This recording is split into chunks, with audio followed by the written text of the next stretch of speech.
Ladies and gentlemen, welcome back to the analysis of YOLENO TV. I hope you're well from wherever you're watching this channel. Now, I want us to start this analysis by going through the video that I'm sharing shortly.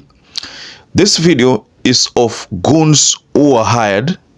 It's because you remember on the 2nd July 2024, there was talk of goons who infiltrated the peaceful demonstrations. So there was information that some people were seen coming from the city, from the county offices, and then there was a story that the governor was linked to this group of youths whose sole purpose was to counter the peaceful demonstrations. Ninyi mlitupigia simu asubuhi. Bwana jo. Twende hapo sipi yola hapo. Manguare. Kisha na maana tulikuwa watu 50. Mpaka di mavijana mpaka di na mavijana wenzangu. Wakatupatia marungu bana. Wakatupatia hizi marungu. Sasa mnatupatia kazi tunashinda mpaka di wenzetu wengine wanapigwa hadi na matia sasa di mpaka wanabaki. Bana. Kisha na maana sasa tunapiga masimu, hizo masimu zetu hazishikwi, tunashanga kwa ni rada ni gani mpaka watenje sasa hizi hawatushiki matenje. Tunaenda mpaka huko Riverside. Na iti tushaokolea jo, tumeshawalindia mamali zao, itakuwa ni aje. Mnatupatia tulinde nazo town, watu wasingie town. Nani mpaka mlitupiga simu hapa tufike hapo City Hall. Hiyo ni mambo gani hiyo mnatuletea nyinyi? Wanatupatia pesa yetu, watumalizie tu. Ile mlipatia asubuhi hiyo ilikuwa down payment. Hiyo nyingine tunataka. Sasa tunataka mtatulipa. Lazima tumalizie. Lazima mtatumalizie. So, ladies and gentlemen, I want us to expound this narrative that is being pushed here, that there were goons who were infiltrated in the peaceful demonstration. So, before we get further on that analysis, please like this video, and I'm so grateful for everybody who has been liking our videos. I don't take that for granted. Subscribe to our channel if you're not subscribed before, and to existing subscribers, thank you so much for your support. Goons could have infiltrated the demonstrations. If I may take you to an example of Mombasa, I think you've seen videos of a certain Somalia, the owner of, I think, Coffee Point, if I'm not wrong. So kuna story kwamba there were peaceful demonstrations in Mombasa, talking about the 2nd July. Now, wakati kuna ile maandamano ya peaceful, whereby there's also another video whereby you find that there are anti-riot police wamechanganyikana na waandamaji, and they are being directed kupitia njia fulani. It was very peaceful. Then there's a separate group ambayo inasemekana ilitoka siji mahali inaitwa Kisauni. This group is a group of goons, thieves.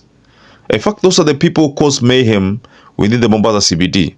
But the good thing is that police, according to the directive of Amin, the DCI boss, there's a directive that they're supposed to be hunted, all of them, especially Mombasa, Nairobi, those big cities. So in this particular isolated case of this Kenyan of a Somalia origin, it's alleged that he tried to protect his investment from goons who wanted to invade his investment and probably steal and burn things. So he protected himself using a pistol, which he was in possession of.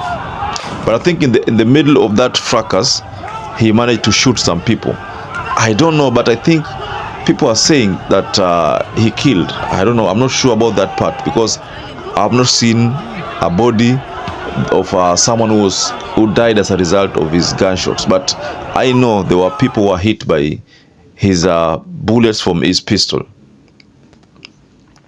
That is one case. There is also separate cases of Machakos, Nairobi, several cases of Eldoret, Kisii. I've seen so many. So all these things are pointing to one thing: goons were sent.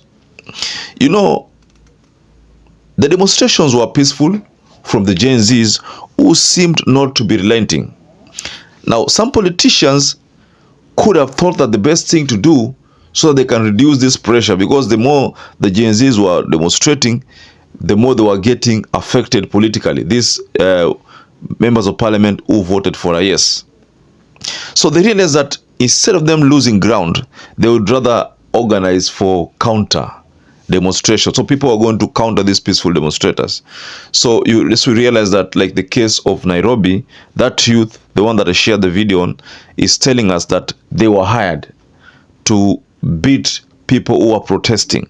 The main agenda is to slow down this habit of this actually street demonstrations. One, two, it is to scare these people so that they don't keep on planning of demonstration. I don't know that this is a government initiated plan. I don't know, but there is a deliberate plan to show to the world that the demonstrations are violent, that these people are violent demonstrators. So as a result, the Gen Zs, their movement iwe rendered, yani iwe ni kitu ambao haifai. Yani ile movement ambayo ilianza vizuri, iwe ni kitu ambao haifai. Mimi naona kwamba hiyo ndio message ambayo inajaribu kuletwa pale. Unajua kuna video niliona, video nyingine tena, video kutoka Ghana. Hiyo ni parliament ya Ghana. Katika ile parliament ya Ghana, wale members of parliament pale wanasema kwamba ni mzuri kama ile speaker wa hiyo bunge lao aigize yale mambo yanafanyika Kenya, kwa sababu asipoigiza yale mambo yanafanyika Kenya alafu wapitishe sheria ambazo wananchi hawazitaki, basi wananchi watawapiga. Mr. Speaker, I thought for what we have seen on CNN and everything, he would have taken the opportunity. Hold on. When you finish, I'll give you the opportunity to brief the House on what he saw in Kenya, where Kenyan public are beating up members of parliament for passing bad laws. Honorable leader, we have taken advantage to advise us as to how to pass good laws to avoid being beaten by the public. We should be worried. In fact, when I saw him running and the police were ushering him, through a tunnel to escape, it's a serious matter, Mr. Speaker. Hili swala zima la Kenya na Gen Zs ni swala ambalo limechukua global attention. That's why in a separate video also I heard about Putin. But you see, someone tried to argue with me that saying that Putin audio could have been AI generated. I don't know, but Putin in that video, which many people believe could have been AI generated, in that video Putin was literally trying to warn the government from, beating peaceful protesters and telling the Gen Zs that he is ready to support them if the Gen Zs need Putin. Currently, the economy in many countries is not good, but I would like to talk about one country in Africa, to be specific, East Africa, called Kenya. There have been demonstrations about rejecting this year's finance bill, and guess who are leading the demonstrations? Gen Z. I'm very proud of the youths in that country because they have unity and one voice, and as Russia, we only congratulate the brave. I know it does not concern me, but I support them and will offer to help them on anything they need. While demonstrating, get a spokesman and contact me via the Russian embassy. Whatever you need our deal with the harassment from the authorities. So the question is, let's assume that video is legit. The audio there is legit. What kind of assistance would Kenyans want, maybe from Russia? There's the issue of anonymous, the hackers. We did an analysis on that. The anonymous hackers who call themselves hacktivists, and we did something here when they said that bill, the finance bill, in fact they were proposing that finance bill be shot down, because if it's allowed to pass, according to the anonymous hacker, they were saying that they will bring down some of the renowned websites, some of the systems that the government is using.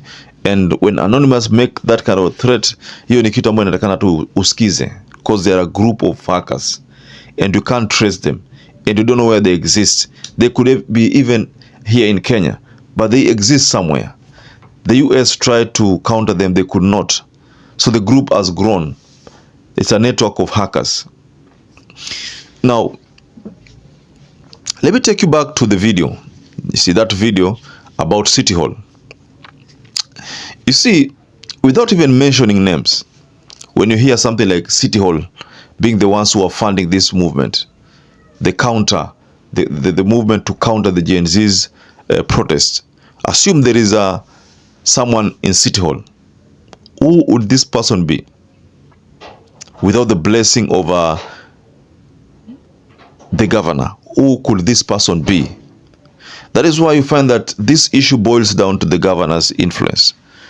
You know, that the person who could have been involved in this matter is the governor. So if the youth is telling the truth, and this is not just some kind of makeup, then the person involved is the governor, Governor Sakaja. I don't know about you, ladies and gentlemen. Maybe you can just go below the comment section and tell us whom you think could be behind the video that I just shared. Who could this person be? The person who sponsored them and paid them a down payment. They are claiming that they need the other payment, or else they will most likely expose names. Ladies and gentlemen, I would like to rest my case here. But what do you think about this sudden realization from the video that City Hall could have been responsible for the mess that was seen in Nairobi? Now, perhaps if you watch this video and don't subscribe, please take 1 second and subscribe, like this video.